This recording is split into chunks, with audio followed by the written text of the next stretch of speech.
मनः स्थिति बदले तो परिस्थिति बदले। युग धर्म का परिपालन अनिवार्य।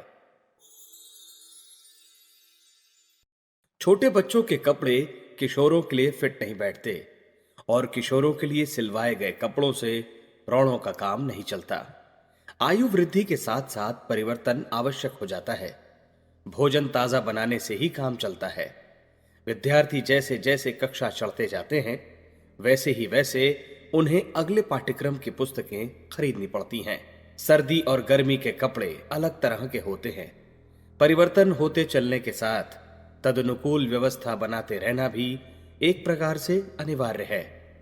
समय सदा एक जैसा नहीं रहता, वह बदलता एवं आगे बढ़ता जाता है, तो उसके अनुसार नए नियम निर्धारण भी करने पड़ते हैं। आदिम काल में मनुष्य बिना वस्त्रों के ही रहता था। मध्यकाल में धोती और दुपट्टा दो ही बिना सिले वस्त्र काम आने लगे थे। प्रारंभ में अनगढ़ औजारों हथियारों से ही काम चल जाता था। मध्यकाल में भी धनुष बाण और ढाल तलवार ही युद्ध के प्रमुख उपकरण थे। अब आग्नेयास्त्रों के बिना काम चल ही नहीं सकता। समय के साथ परिस्थितियां बदलती हैं और फिर उनके समाधान खोजने पड़ते हैं। प्राचीन काल के वर्णाश्रम पर आधारित प्रायः सभी विभाजन बदल गए। अब उसका स्थान नई व्यवस्था ने ले लिया है। 200 वर्ष पुराने समय में काम आने वाली पोशाकों का अब कहीं कहीं प्रदर्शनियों के रूप में ही अस्तित्व दिख पड़ता है। जब साइकिलें चली थीं, तब अगला पहिया बहुत बड़ा और पिछला बहुत छोटा था। अब उनका दर्शन किन्हीं पुरातन प्रदर्शनियों में ही दिख पड़ता है। कुदाली से जमीन खोदकर खेती करना किसी समय खेती का प्रमुख आधार रहा होगा, पर अब तो सुधरे हुए हल ही काम आते हैं। उन्हें जानवरों या मशीनों द्वारा चलाया जाता है।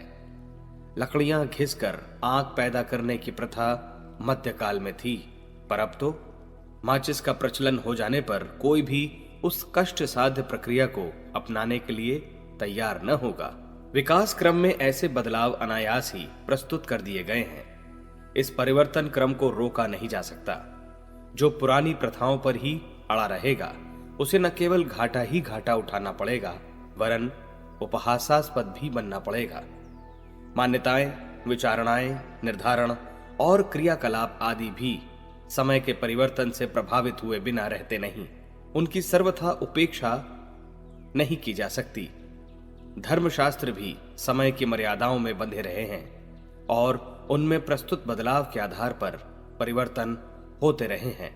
स्मृतियां और सूत्र ग्रंथ भी भिन्न भिन्न ऋषियों ने अपने अपने समय के अनुसार नए सिरे से लिखने की आवश्यकता समझी और वह सुधार ही जनजीवन में मान्यता प्राप्त करता रहा। इसका कारण उन निर्माताओं में परस्पर विवाद या विग्रह होना नहीं है, वरन यह है कि बदलती परिस्थितियों को ध्यान में रखते हुए धर्म प्रचलन के स्वरूप में भी भारी हेर फेर किया गया। प्राचीन काल में जमीन में गड्ढा खोदकर गुफाएं विनिर्मित कर ली जाती थी। बाद में कुटिया बनाना अधिक सरल और सुविधाजनक लगा। इसके बाद अब तो भूमि संबंधी कठिनाई को देखते हुए आगे बढ़कर सीमेंट और लोहे के सहारे भवन निर्माण का प्रयोग निरंतर बढ़ता जा रहा है।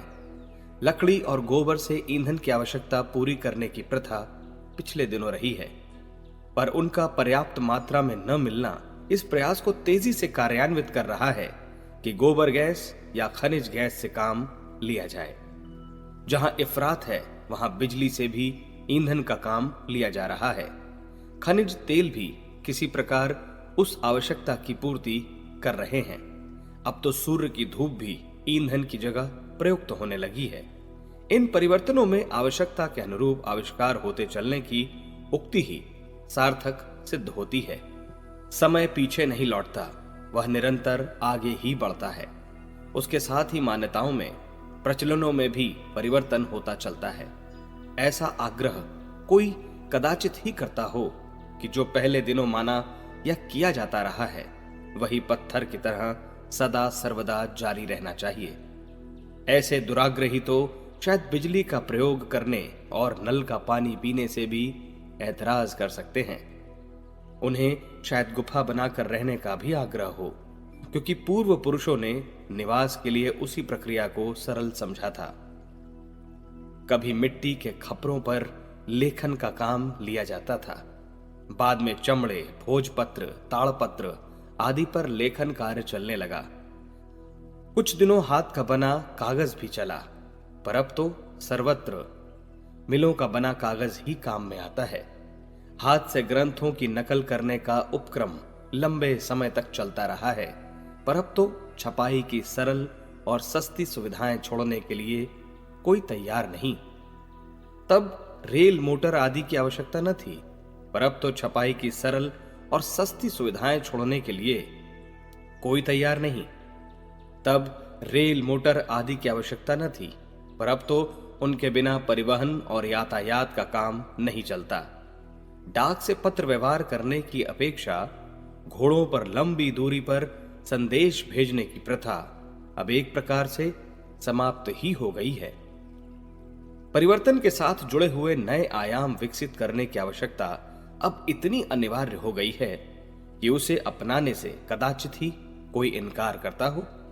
घड़ी का उपयोग करने से अब कदाचित ही कहीं ऐतराज किया जाता हो। समय हर किसी को बाधित करता है कि युग धर्म पहचाना जाए और उसे अपनाने में आनाकानी न की जाए। नीति निष्ठा एवं समाज निष्ठा के संबंध में शाश्वत हो सकता है, पर रीति रिवाजों, क्रियाकलापों, उपकरणों आदि प्रचलित नियम अनुशासन के संबंध में पुरातन परिपाटी के भक्त तो कहे जा सकते हैं, पर अपने अतिरिक्त और किसी को इसके लिए सहमत नहीं कर सकते कि लकीर के फकीर बने रहने में ही धर्म का पालन सन्निहित है। जो पुरातन काल में चलता रहा है उसमें हेर फेर करने की बात किसी को सोचनी ही नहीं चाहिए। ऐसा करने को अधर्म कहा जाएगा और उसे करने वाले पर पाप चढ़ेगा। किसी भी भली बुरी प्रथा को अपनी और पूर्वजों की प्रतिष्ठा का प्रश्न बनाकर उस पर अड़ा और डटा तो रहा जा सकता है, पर उसमें बुद्धिमानी का समावेश तनिक भी नहीं है। मनुष्य प्रगतिशील रहा है और रहेगा। वह सृष्टि के आदि से लेकर अनेक परिवर्तनों के बीच से गुजरता हुआ आज की स्थिति तक पहुंचा है। यह क्रम आगे भी चलता ही रहने वाला है। पुरातन के लिए हटवादी बने रहना किसी भी प्रकार किसी के लिए भी हितकारी नहीं हो सकता। युग धर्म को अपनाकर ही मनुष्य आगे बढ़ा है और आगे भी उसके लिए तैयार रहेगा।